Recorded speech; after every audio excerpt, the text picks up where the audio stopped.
Hey Blossom babes, it's your girl Blossom here, and I am coming back with another Let's Talk About It video. And this video will be about the things that I wish I knew about vertical sleeve gastrectomy prior to getting my surgery. So I'm probably just gonna ramble off the top of my head of the things that I can think of about what I wish I would have knew in more detail, because I feel like I did a lot of research on it. However, there are some things like mentally a lot of people do not talk about. The first thing that I would want to say that is on my list is that you literally have to force yourself to fall out of love with food.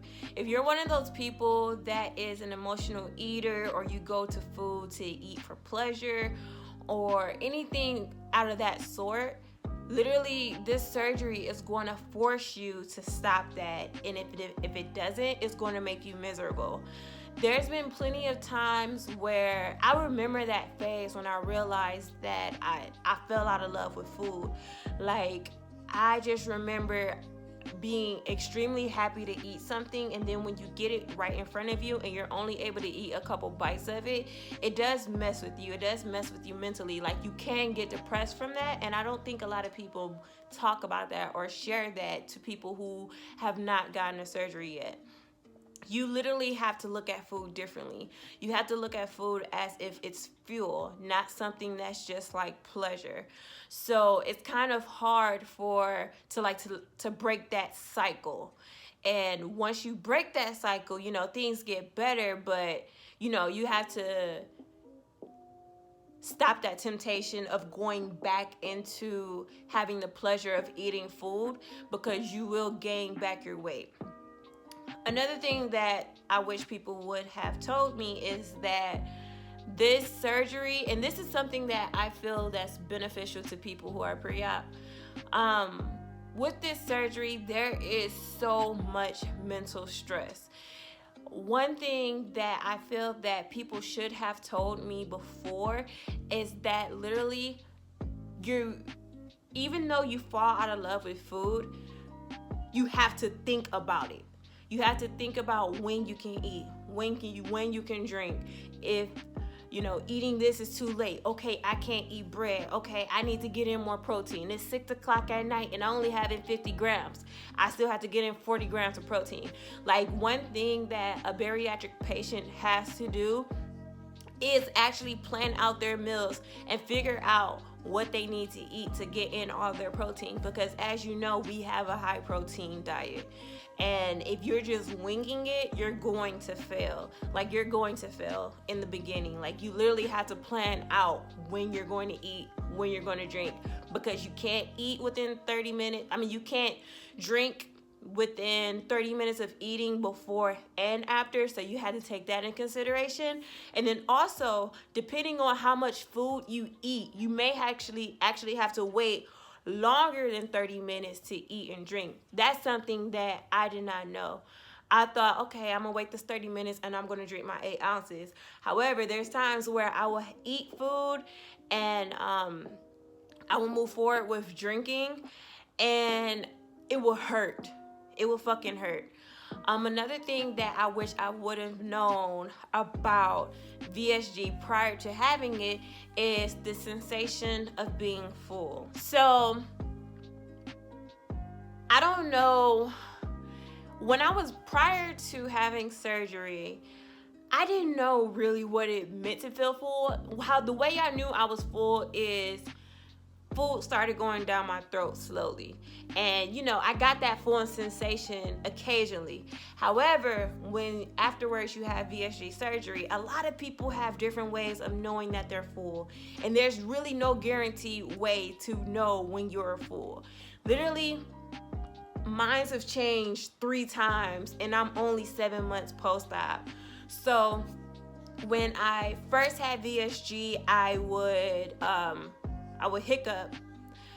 Then I would start sliming, and sliming is when you eat your food and we all have slime in our stomach, and that slime comes back up your throat. So I would have like a sliming sensation in my mouth, and that's when I would knew I was full. Now, with being 7 months post-op, I still slime.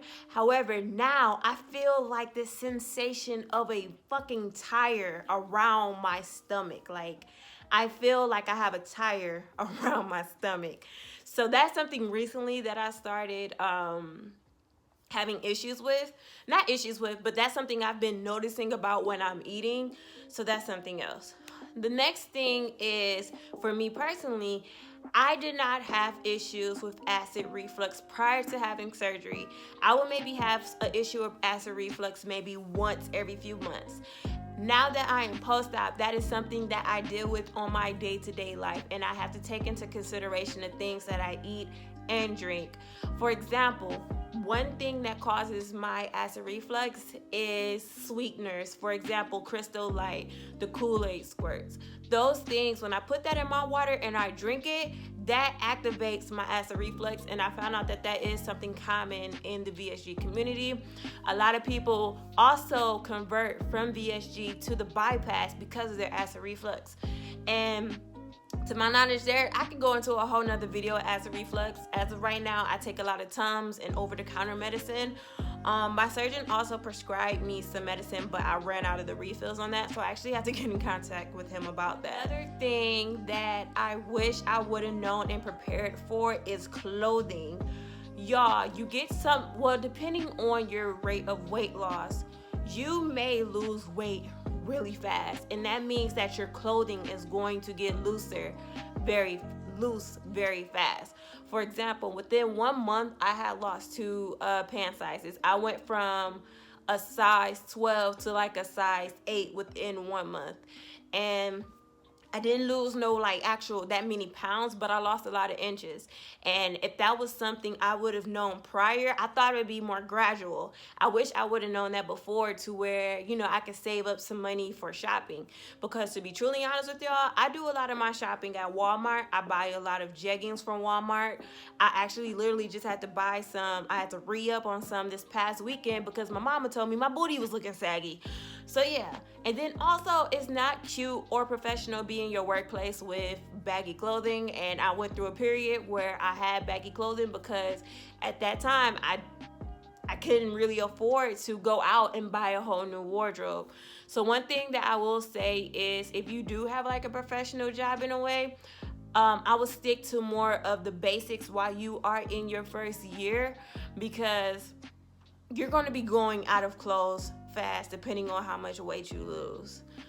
Also, another thing that I wish people told me more of is hair loss. Hair loss is something that is very common, and I truly honest with y'all, I don't know if there is a way around it. With me in the surgery, I ended up losing my edges. However, I'm in the process of growing my edges out. I will have a video on how I did that in the future. However, I literally lost like my edges from like here to here, and I had like it's still like a patch here, but I really lost my edges. I can say for that, you know, I do wear wigs, so like my wigs do, you know, may scratch up against my edges, so I'm taking precautions to stop all that. Another thing is, I believe my surgeon was telling me that if you do get in your protein, that can help with it, and also biotin. Me personally, I don't take biotin. Yeah. The last thing that I would say that I wish I had known prior to having VSG, and it's maybe like the biggest thing, one of the biggest things to me, is that your bowel movements change. Before, I would have like an active like bowel movement every morning. I would have a regular one. Now I'm more constipated. I have to strain myself. I've had a hemorrhoid before, and it's something that is, I don't know, like I'm not used to that because I didn't have these issues before. I have to take a laxative once a month to like clean out my body because I'm literally always constipated. One thing that I am doing to help out with that is I am taking a fiber gummies. Now with the fiber gummies, I did take like 2 of them the first time and they made me cramp. But afterwards, you know, it is back better. I just started taking my fiber gummies, so I can't tell you if that's effective or not, but just know for me personally, my bowels are definitely different. I don't poop every day, so that's something that I'm trying to get in track of. But also that could be due to me not eating as much food as I did before, but still I need to be pooping. So that was the things that I wish I had known prior to VSG. If you have VSG and you have some things that you want to share, make sure you comment all those below, and make sure that you subscribe so you can become a part of the Bloss Babe squad. So I hope you all have a blessed day, night, morning, or whenever you are watching this video, and I'll talk to y'all later. Deuces.